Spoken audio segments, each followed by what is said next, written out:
저는 장례 치르면서 성경 말씀을 생각이 나서 한번 잘 묵상해 봤습니다.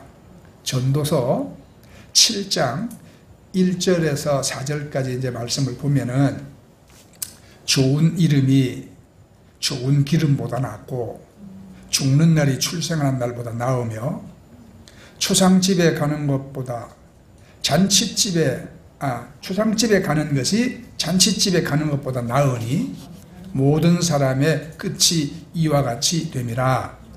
산자는 이것을 그의 마음에 둘지어다. 지혜자의 마음은 초상집에 있으되 우매자의 마음은 혼인집에 있느니라. 그래서 우리가 이 말씀 앞에, 여러분, 성경이 말하잖아요. 죽는 날이 출생하는 날보다 낫다.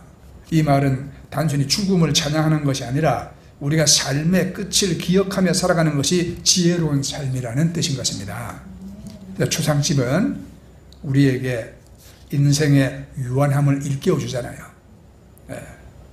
나도 언젠지 모르지만 때가 되면 이렇게 세상 떠날 텐데, 그 인생의 유한함을 깨워주고 우리가 진정한 삶의 의미를 다시 한번 묵상하게 합니다.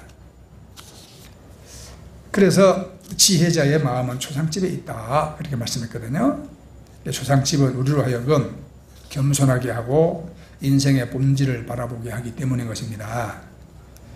죽는 날이 출생하는 것보다 낫다, 이 놀라운 표현은 단순히 죽음을 찬양하는 게 아니라 죽음을 통해서 우리 삶을 재정비하는 지혜를 지금 강조하는 것이거든요. 다시 말씀드리지만 내 인생은 유한하다, 언제 끝날지 모른다, 그리고 지금 내가 사는 방식이 정말 가치 있는 것인가, 나는 떠난다면 무엇을 남기며 떠날 것인가. 초상집에 가면 우리가 평소에 생각지도 않고 외면하던 그런 진리를 우리가 볼 수가 있고 또 깨달을 수도 있는 것이거든요. 그래서 사람의 이름이 좋은 기름보다 낫다, 전도서에서 그렇게 말씀했는데, 고대 사회에서 기름은 부와 명예, 축복의 상징이었습니다. 그런데 성경은 말합니다. 사람의 평판과 인격, 그가 남긴 삶의 흔적이 물질보다 더 귀하다는 겁니다. 우리는 지금 어떤 이름을 남기고 있는가? 사람들이 우리를 기억할 때 어떤 향기를 떠올릴까? 성경은 우리에게 묻습니다. 당신의 마음은 어디에 있는가? 초상집인가? 잔치집인가? 미련한 사람은 잔치집만 찾지만 지혜자는 초상집에서 인생을 배우려고 하는 것입니다. 우리가 하루를 살아도 깊이 있게 의미 있게 살아가기를 선택하는 사람, 그리고 하나님을 생각하고 하나님 앞에 내가 서야 한다는 것을 잊지 않고 사는 사람, 그것이 곧 지혜자의 모습인 것입니다.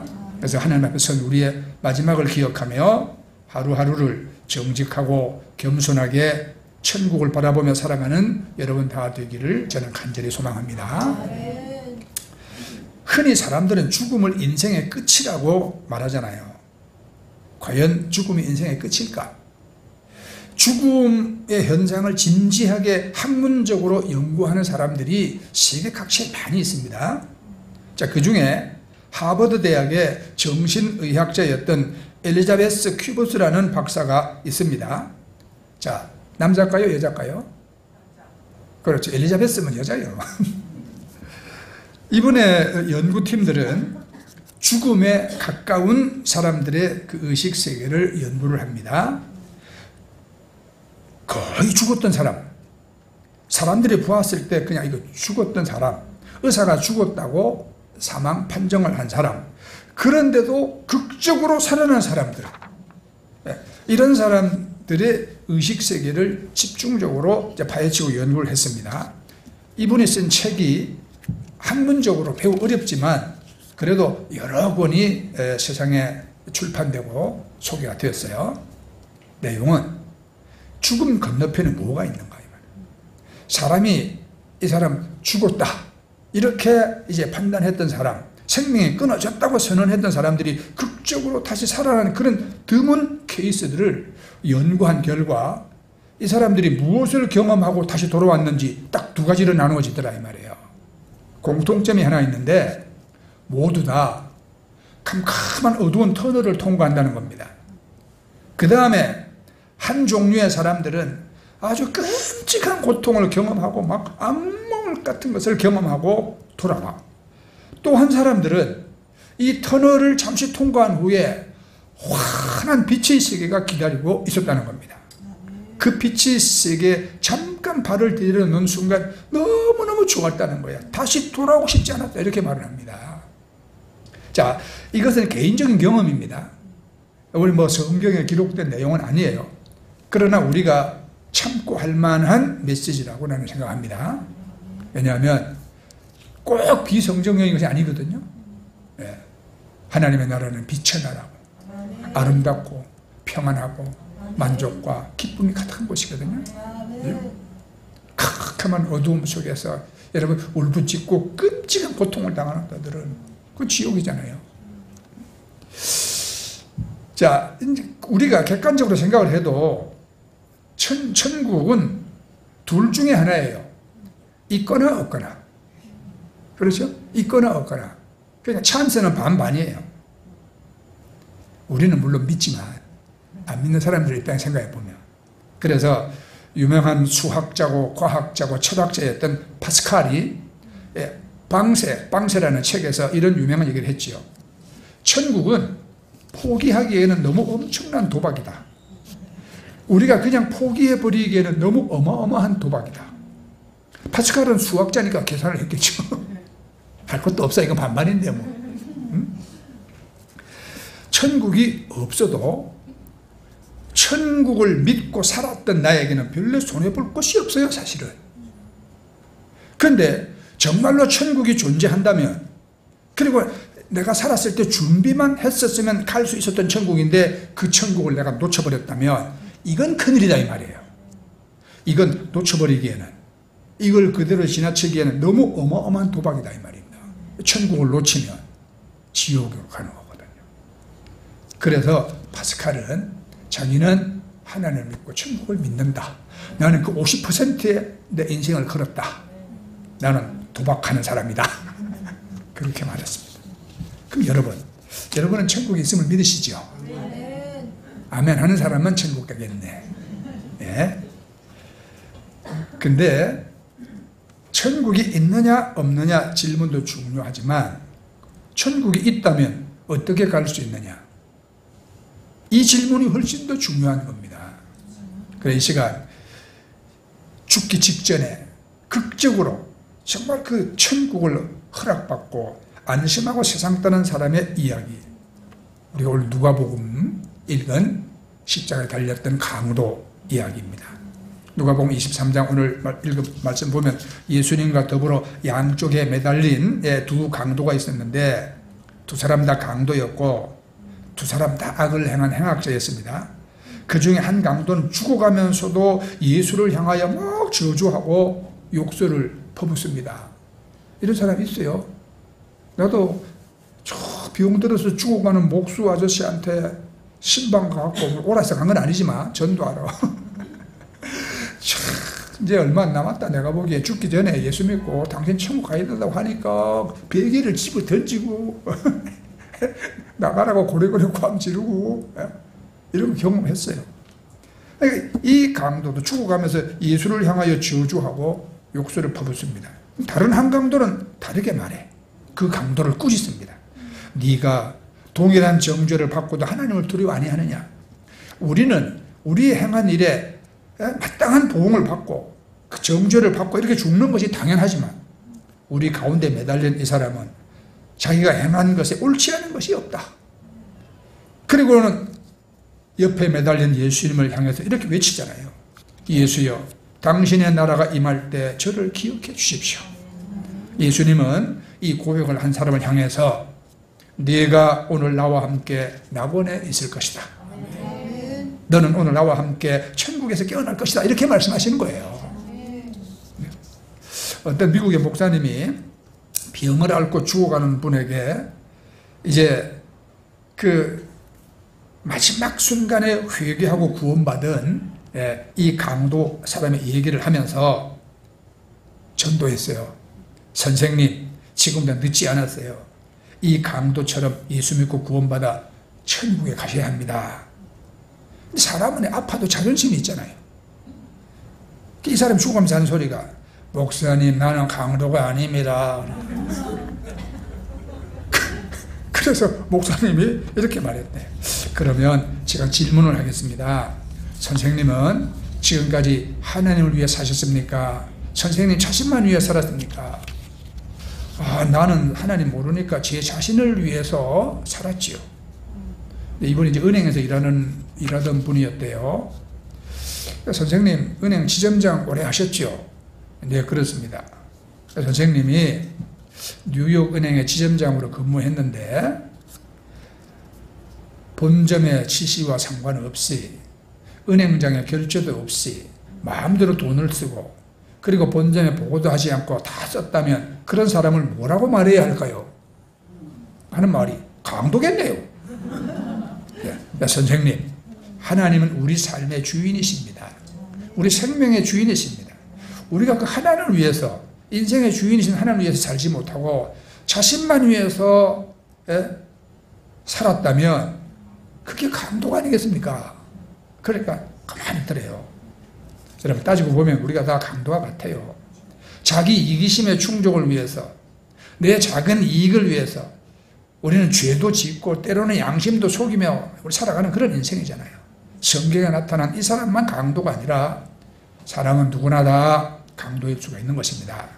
그런데 오늘 저는 여러분들을 정죄하고 꾸짖으라는 말씀이 아니라 좋은 소식을 말하고 싶어지는 거예요. 복음이라는 건 뭐냐?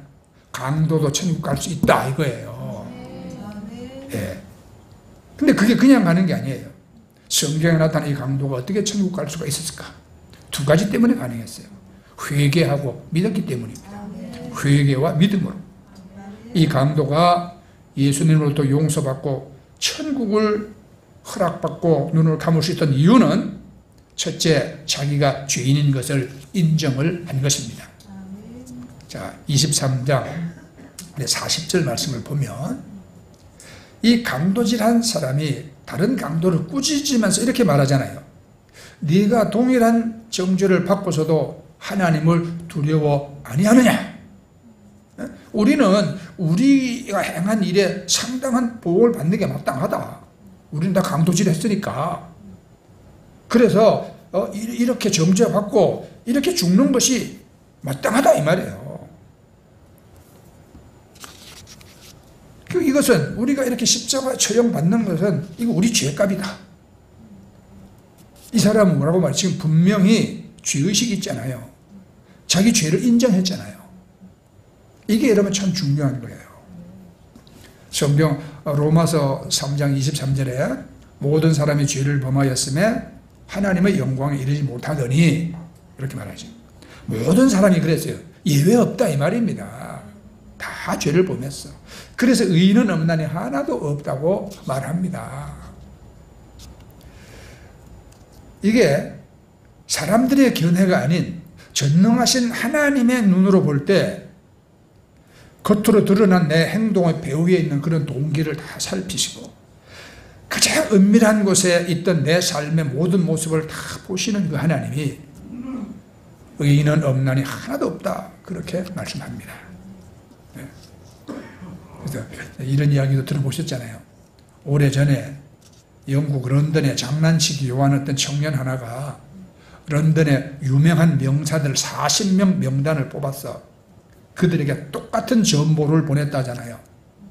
모든 것이 탈로 났음, 피신하기 바람. 그 다음날 40명이 싹 다 없었대요. 사람은 다 죄인이에요. 그래서 파스칼이 이렇게 말합니다. 사람은 다 죄인인데 이 땅에는 오직 두 가지 종류의 인간이 존재한다. 하나는 자기가 죄인이면서 죄인인 줄 모르는 죄인이 있고 또 하나는 자기가 죄인이면서 죄인인 것을 인정하는 죄인이 있다. 예? 앞에 모르는 사람은 희망이 없고 뒤에 죄인인 줄 아는 사람은 희망이 있는 죄인이다. 이렇게 말했거든요. 예수님은 이렇게 말씀하셨습니다. 나는 의인을 부르러 온 것이 아니라 죄인을 부르러 왔다. 예수님 관점에서 보면 이 세상에 의인은 없으니까 나는 의인을 부르러 온 것이 아니라 죄인을 부르러 왔다. 그렇게 말씀하죠. 그 다음 말씀이 병든 자에게라야 의사가 필요하지 건강한 사람에게는 의사가 필요 없느니라. 이걸 우리가 바꾸어 말하면 나는 의사다.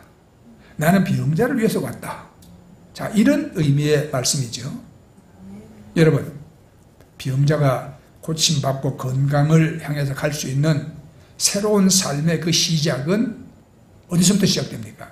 그거는 자기 병을 인정하는 거예요. 아, 내가 병들었구나. 그러면 저절로 낫기를 바라고 있습니까? 네. 의사 앞에 나가야죠.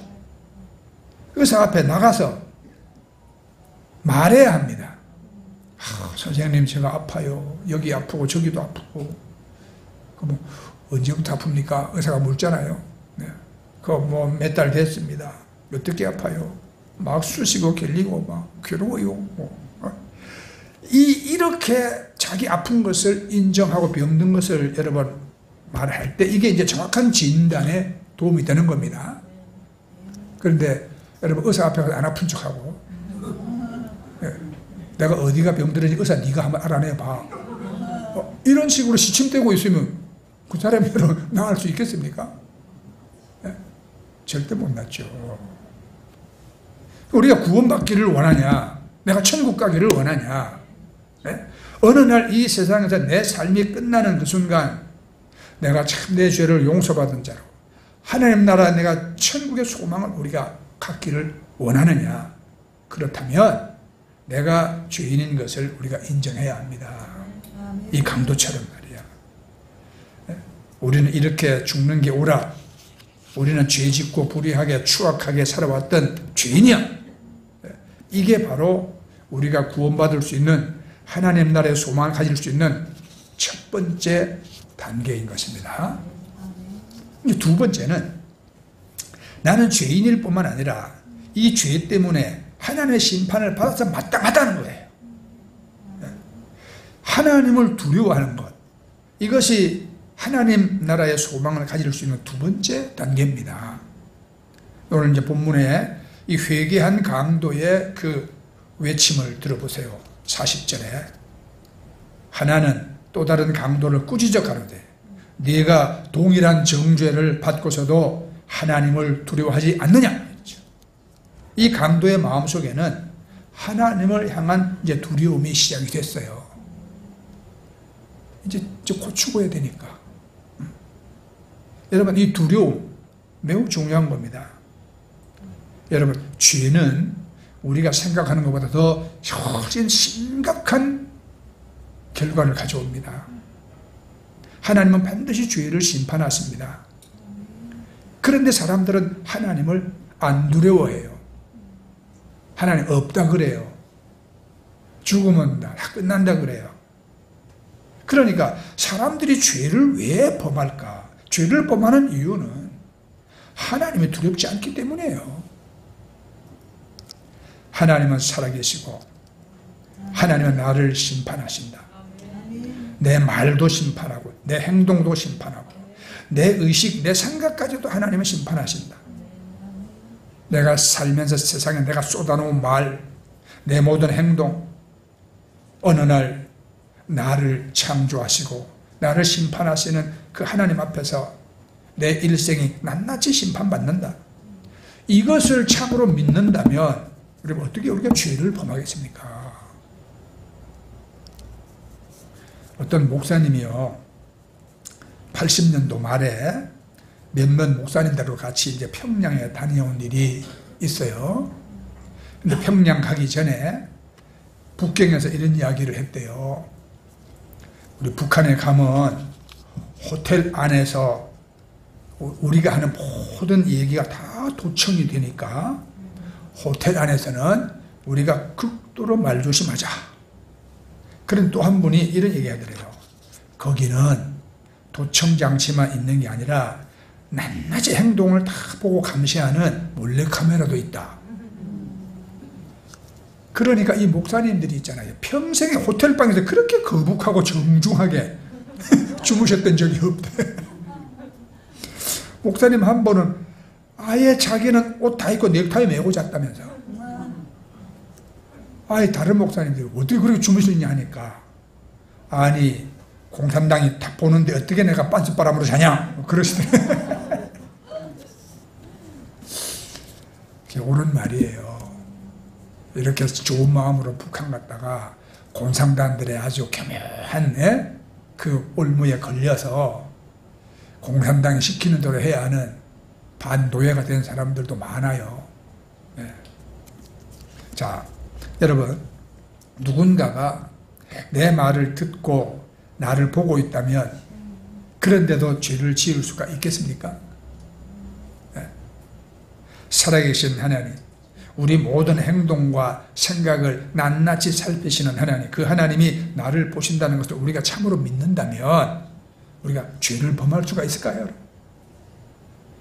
내가 그 하나님의 존재를 두려워한다면 어떻게 죄를 범할 수가 있겠습니까? 그러니까 하나님을 향한 두려움, 이것은 회개의 시작입니다. 내가 범한 죄는 하나님의 심판을 받아 마땅하다. 내가 주님 앞에 어떻게 설 것인가? 두렵습니다. 떨립니다. 내가 이 모습으로 어떻게 하나님 앞에 설 수가 있을 것인가? 이제 두려워지기 시작하는 겁니다. 젊어서 혈기왕성하게 살 때는 몰라요. 그러나 꼭 이 진리를 늙어 나이 많아서 깨달아 알아야 된다는 것도 아니에요. 젊어서 이걸 알아야 돼요. 내가 이 모습으로 어떻게 하나님 앞에 설 수 있을 것인가? 네, 이것은 거룩한 두려움입니다. 성경은 그것을 경외라고 말합니다. 그냥 단순한 두려움이 아니라 경건한 두려움, 거룩한 두려움. 성경은 이것이 진지한 회개의 시작이라고 말합니다. 저도 25살 때 폐결핵으로 중환자실에서 죽어가면서 나도 이제 눈치로 다 알았어요. 의사들이나 뭐 간호사들이 대하는 걸 보면 나는 살 소망이 없구나. 눈치로 다 알아요. 어떻게 아냐? 그때 나는 이제 군 지대할 때가 가까워서 군병원에 있었거든요. 저 마산 육해공군 폐결핵 환자들만 모이는 마산 통합병원에 있는데, 이제 매일 먹어야 될 약을 유생병이 갖다가 참 머리맡에 다 놔주고 가지요. 그 다음에는 약을 먹었는지 안 먹었는지도 확인하러 옵니다. 그런데 이 약이, 요즘은 약이 더 좋아져서 약의 양이 뭐 적어졌는지 모르지만 그때는 우리가 한 움큼씩 먹었어요. 근데 폐결핵이 심하면은 식욕이 없어요. 식욕이 없어. 밥을 억지로 먹지 않은 다음에야 밥을 먹을 생각이 없어요. 빈속에다 약을 한 번 먹어보세요. 속에 병이 납니다. 괴로워. 그러니까 중환자실에 있는 이 환자들이 대부분 약을 잘 안 먹어요. 먹은 척하고 화장실 갖다 버리거나 어디 감춰두거나 그러거든요. 그러면 그거를 또 찾아내기 위해서 매트리스 밑 다 들추고 모포 다 들추고 조사를 해요. 그러다가 약 감춰놨다가 이제 발각되면 또 야단 맞지요. 나도 약을 감춰놨어요. 매트리스 밑에다가. 검사하는 시간에 와서 다 매트리스 쳐보고 막 이러는데 내 것도 발각이 된 것 같은데 그냥 못 본 척 지나가더라고. 못 본 척 지나가. 그거 뭘 말하냐면 어차피 갈 거. 약 먹고 속쓰리고 고통당하지 말고 막 이런 뜻이에요. 외면하 그냥 가는 거야. 그래 내가 알았어. 내가 이 약을 속쓰렵게 먹어봐야 나는 소망이 없구나. 그런데 그때부터 나는 뭐냐면, 그럼 나는 죽어야 되는 게 기정사실이잖아요. 몇 날 남았는지 몇 달이 남았는지 난 모르지. 그러나 나는 죽어야 돼. 그럼 내가 하나님 앞에 어떻게 설까? 나도 생각해봤어요. 파스칼처럼 죽고 다 끝나버리고 아무것도 없으면 참 좋겠어요. 그런데 자꾸 예수 믿으라고 권하는 저 유생병 저놈이 하는 말처럼 진짜 하나님이 살아계시고 천국 지옥이 있다면 나는 어디로 갈 것인가? 그걸 생각하니까 두려움이 시작돼. 두려움이 시작돼. 예. 내가 나를 가만히 생각해봐도 천국 갈 것 같지는 않아. 예. 그때 나는 병상에서 죽음을 앞두고 꺼져가는 생명을 붙잡고 있으면서 정말 두려움을 느껴봤어요. 예. 반반이에요. 그렇죠? 예. 없으면 좋겠어. 만약에 하나님 계시고 지옥이 있다면 어디로 갈 것이냐. 이건 너무 중요한 거예요. 예. 그때부터 내 이제 완악하던 마음이 흔들리기 시작하는 거죠. 자, 나는 그 병원에서 결국 예수님을 믿게 되었고, 그 결과 참 이렇게 감당치 못하게 하나님이 목사라는 직분까지 주셔서 나이 70을 넘도록 살게 하시니 하나님 참 감사한 것밖에 없죠.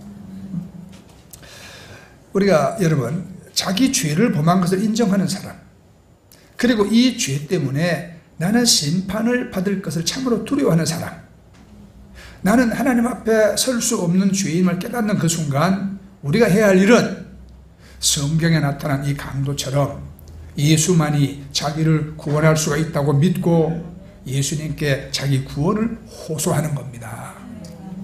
자, 그래 이 강도는 예수만이 자기를 구원할 수 있다고 믿고 예수님께 자기 구원을 여러분 호소하지 않습니까? 예수여, 당신의 나라가 임할 때 저를 생각해 주십시오. 그 말을 바꾸면 예수님 저를 구원해 주세요, 이 말이거든요. 이제는 예수님께 매달립니다. 자기 죄를 용서해 달라고, 자기를 구원해 달라고, 그리고 예수님을 용서할 수 있는 분으로 믿은 겁니다. 왜냐하면 예수님께서 십자가에 달려서 침뱉고 모욕하고 못 받고 하는 그분을 향해 뭐라고 말씀합니까? 아버지, 저들은 자기가 하는 것을 모릅니다. 주님 용서해 주세요. 그들을 용서를 비는 기도를 하셨거든요, 예수님이. 그러니까 이 십자가 강도가 딱 보니까 이분은 용서해 줄 수 있는 분이야. 그래서 자기 죄를 용서해 달라고, 자기를 구원해 달라고 예수님께 호소하면서 그 예수님을 죄를 지었지만 용서해 줄 수 있는 분으로 믿은 겁니다. 예수님이 어떻게 말씀하십니까? 네가 오늘 나와 함께 낙원에 있으리라. 네. 천국은 낙원입니다. 네. 근데 낙원은 세상에 없어요. 네. 어떤 사람이 색스폰을 배워서 멋지게 불고 싶었어. 네. 그래가지고 서울의 색스폰 상가에 가갖고 중고 색스폰을 하나 샀습니다. 파는 사람이 때 빼고 광내가지고 참 만들어 놨는데 거의 새 겁니다.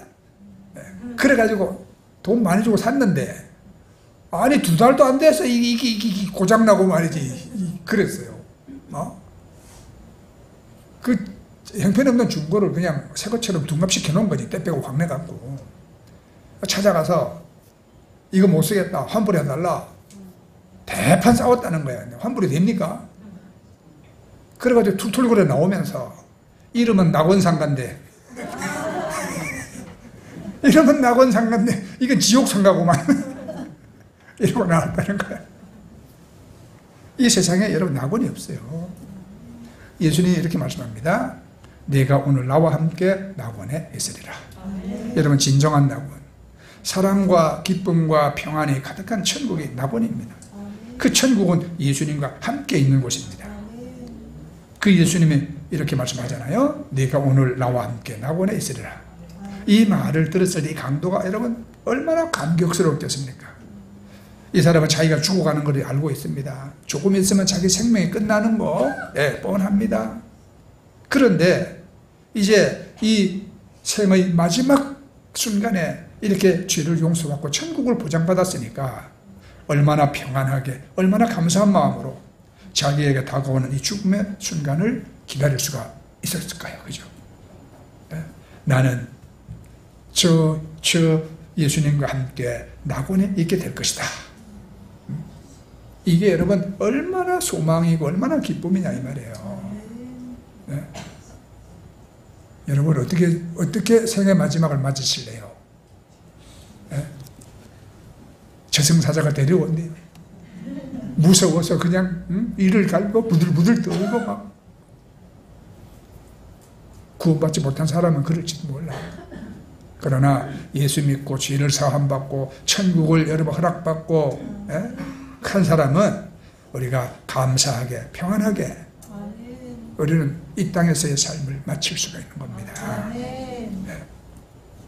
이 강도가 안 풀리는 인생을 살면서 어쩌다가 강도질을 하게 됐지만 이렇게 죽음의 마지막 문턱에서 저 예수님 만난 것, 그리고 저분이 나를 용서해 주시고 나를 받아주시고 하나님 나라에 저 예수님과 함께 있게 될 거예요 말씀하시니까 이게 얼마나 다행입니까? 그렇죠? 그 강도의 심장이 멎는 순간, 그 영혼이 육체에서 분리되는 그 순간 이제 이 강도 앞에는 낙원으로 가는, 천국으로 가는 길이 환하게 열려져 있었으리라 우리는 믿습니다. 그러니까 여러분 예수 믿는 게 얼마나 다행이에요. 내 자신도 예수 믿는 게 얼마나 다행이에요. 예. 어떤 사람이 죽어가면서 아들 불러놓고 이렇게 말하더래요. 아들아, 내 옆에 의사, 내 옆에 변호사 좀 불러다오. 아버지, 이제는 끝나는데요. 왜 의사와 변호사 필요합니까? 그러니까 나도 강도들 틈에서 죽고 싶다.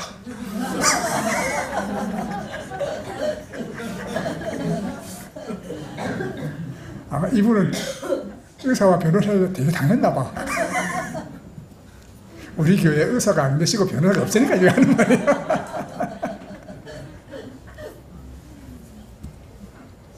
자, 여러분, 우리 하나님이 우리를 위해서 준비하신 영원한 나라로 가는 길이 과연 어디냐? 예수님께서 대답하셨죠.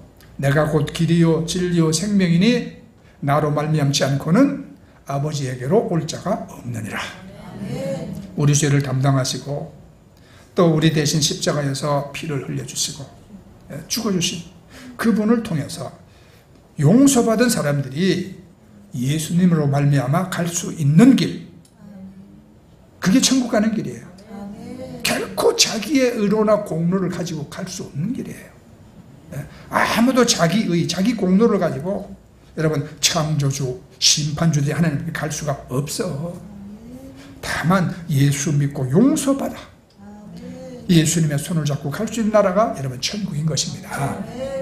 내가 곧 길이요 진리요 생명이니 나로 말미암지 않고는 아버지에게로 올 자가 없느니라.